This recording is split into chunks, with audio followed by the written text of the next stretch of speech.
Coming up on Mountain News this morning, the Kentucky Blood Center asks for more people to donate as it's seeing a record low amount of daily donors. And as Kwanzaa begins this week with people who celebrate the holiday honoring principles they hold dear. Dedicated to Eastern and Southern Kentucky, this is WYMT Mountain News this morning.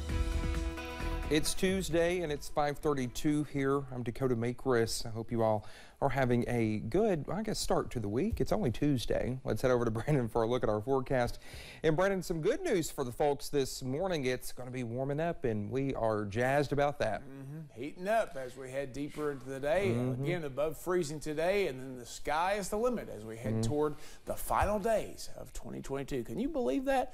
Saturday is the last day of the year. All right, let's take a look, see what's going on this morning. Some snow still up on Whitesburg Pine Mountain on US 119, but the major roads are clear. There is still a few slick spots on some of those side roads, but those are getting progressively better. And once the snow starts melting a little bit later today, that'll be a thing of the past. But again, no major issues up there this morning.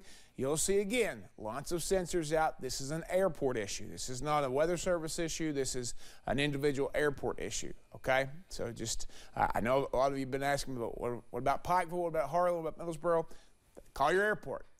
They're the ones that control those sensors, all right? So the rest of the sensors that are online, upper 20s across most of the region, but of course a little cooler over in Southwest Virginia. 21 Wise, 24 Clintwood, 25 in Jonesville this morning. Across the rest of the region, clear skies already out toward Carbondale. They're at 21 right now. Paducah's at 26, and pretty consistent across most of the state region. 27 Cincinnati, 26 Knoxville, 27 Tri-Cities, 32 in Bowling Green, and heating up in Clarksville, Tennessee this morning right there, 33 balmy degrees. They're already above freezing. The rest of us are going to head for that later today. Temperatures top out in the low 40s this afternoon with some sunshine. Dakota? All right, Brendan, thank you. Well, one person was arrested Monday night following a shooting in Bell County.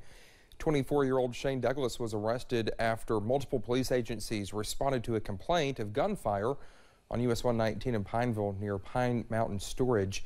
Douglas shot at Bell County deputies from behind a house after he was heard telling someone to get inside and lock the door. The situation ended when Douglas and another man surrendered to police. Douglas is charged with 2 counts of attempted murder, 3 counts of attempted murder of a police officer, and fleeing and evading police on foot. He was taken to the Bell County Detention Center. The other man was arrested in connection with the shooting, but after an interview, he was released and not charged. Firefighters in Bell County were called out to US 25 East on Log Mountain just outside of Pineville Sunday morning. Well, this was the second time in 2 months that firefighters were called to a fire at that same location. In October, a fire destroyed the original building. The owners were in the process of rebuilding when the building frame and some equipment were destroyed. An official cause of the fire has not been released, but it was reported to the state fire marshal's office and Kentucky State Police as a possible arson case. Well, the Stanton Fire Department was called to the Stanton Nursing and Rehabilitation Facility Sunday night. Crews say a break in the water line that led to the sprinkler system caused atrocious amounts of water to free flow, flooding an entire patient wing, end quote. Well, the department stated in a Facebook post that no one was injured. Other crews from multiple organizations, including Powell County Emergency Management, Powell County EMS, and inmates from the Powell County Detention Center were called in to get the water out of the facility and the patient rooms cleared. An alleged kidnapping, a life sentence in prison, and now concern about whether justice was truly served. Well, Frankie Covington has spent 16 years behind bars, but defense attorneys are calling into question the testimony that put him there. Statements made by the victim, who is now a Central Kentucky prosecutor. Garrett Weimer has the story. At the Department of Public Advocacy in Frankfort, a lot of cases come across the desks of staff attorneys. Just in reviewing the pleading in general, I think it shows that the statements are unreliable and they can't be trusted. But few cases, those attorneys say, are like this one. When you get a referral from the prosecutors and you go and talk to the investigating officer and they're all saying the same things, we can't not investigate it. Commonwealth of Kentucky versus Frankie Covington. The case began in 2006 and went to trial in 2011, but it was flagged back in July by the very prosecutors who tried the case. Affidavits from those prosecutors, Keith Erdley, an assistant Commonwealth's attorney at the time, and Gordy Shaw, who served as Commonwealth's attorney in Bourbon, Scott, and Woodford counties for 19 years, highlight inconsistent facts, discrepancies, and conflicting statements and evidence. The inconsistent statements really cut towards the validity of the conviction. It really undermines the fact that he is serving his whole life in prison. Now public advocates want the court to throw out Frankie Covington's conviction and sentence for, according to the pleading, not only a crime that he did not commit, but for a crime that quite possibly never took place. A Georgetown lawyer is lucky to be alive tonight after police say a former client put her life in danger. Police say this started when 42-year-old Frankie Covington showed up at the attorney's office in Georgetown asking for a ride to a relative's home. Police arrested Covington after an attorney in Scott County claimed he made her drive to Bourbon County, threatened her with a knife, and tried to sexually assault her. Those initial stories relayed the information as it was known to investigators at the time, but public advocates allege the victim's story substantially changed over the years. Their court filing takes several aspects and traces what the victim said about them through a dozen records,